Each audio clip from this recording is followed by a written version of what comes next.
Hi guys, I'm here with Julian Gerighty. He's the creative director for The Division. Greetings. Hello. I've often seen with video games that it feels like they're a bit of a social commentary of times. And now you've taken The Division with, Operation Dark Winter in there. Do you feel is it a commentary? Are you discussing our readiness?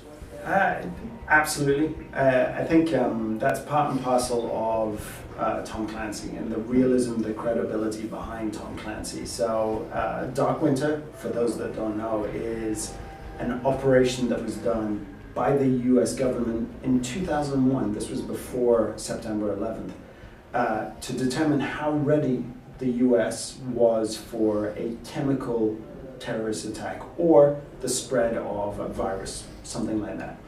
And it clearly showed that the country just wasn't ready, and there'd be a complete collapse.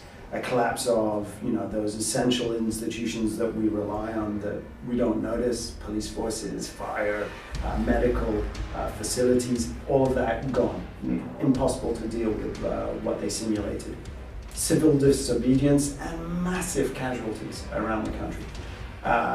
And that operation and that simulation became this sort of inspiration for us, for Tom Clancy's The Division. It's also a bit of a Heart of Darkness theme running through what I've seen so far. People falling into depravity and barbarism. Is that a central theme? I think it is, but it's more the flip side to that. I'm an optimist, so it's more about when society falls, who's there to stem that? Who's there to step in? And that's where the Division agents come in. Yeah. The Division agents, and this is the fiction based on the reality of Dark Winter. We took Dark Winter, we took what President Bush signed after Dark Winter, which was something called Directive 51, which allows executive powers to guarantee the continuity of government. So behind the scenes sort of info, another great pillar of Clancy, how we've interpreted that is the creation of embedded agents who are equipped and trained to step in. And that makes this the first Clancy game where the hero isn't a super soldier or an elite trained operative. This is an everyday person who has exceptional skills. And that's how I like looking at this equation. It's more about rising and saving what remains rather than seeing how depraved people actually are. What kind of challenges are there in the storytelling, working with the player, say, with his agent he's created, instead of, say, relying on Sam Fisher to come and save the day? I think that's okay. I mean, our player's mute. I think the real challenge narrative-wise was we wanted a complete open world from the start. So you start the game, you can go anywhere, do anything. And a completely non-linear approach to storytelling. So how do you construct something that has a beginning, a middle, and an end in something that can be enjoyed at any pace or anywhere? So the solution we found there was to split the story into three main story threads.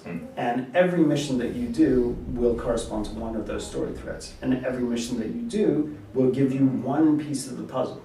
And once you combine all of the pieces of the puzzle, you'll get an extra perspective on it. And then when you complete the game with a mission, a final mission that we haven't talked about yet, and we won't talk about, you get to wrap everything up and understand a lot of things. So it doesn't mean the game stops, definitely not. This is an online game with very, very long legs and deep RPG systems, but we wrap up the story nicely like that. Before we speak about the end game, what would you say is the core loop that players will be experiencing? That's a great question, because fundamentally, at its heart, this is an action cover-based shooter with RPG mechanics. So every mission, every encounter that you do, you'll be earning XP, you'll be earning upgrade points for your base of operation, and your base of operation, not only in the fiction and the narrative of the story, it's your fort in the wilderness, but it's almost another character with 3 wings that you can upgrade to choose, you know, your skill tree of, I'm going to be more a healer, a damage doer, that type of thing. So missions, XP, back to the base of operation, upgrades, back out into the wild. Okay, and then when it's all done at max level, what kind of end game are we looking at? So you know, you finish the campaign, you by no means will you be done with upgrading your base of operations or exploring all of the facilities or abilities for your character. I wouldn't say you're just starting, but you've still got a ways to go. Every single mission at that point is replayable in normal, hard, and challenge mode. Okay. Super hardcore.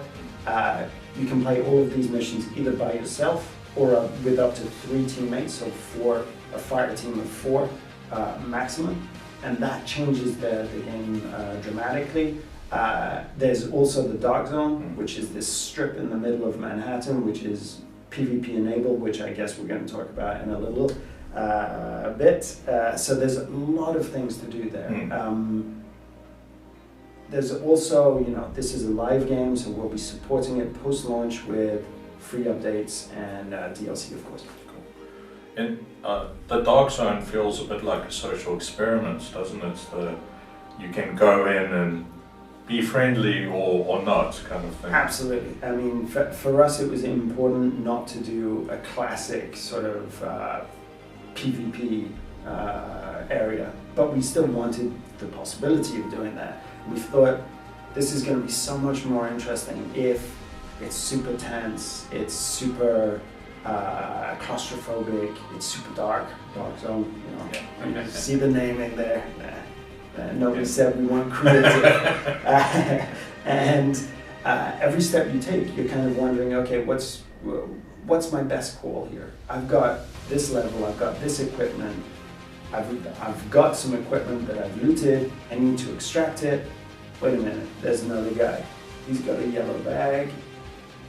Is he alone? Can I take him? What's he got?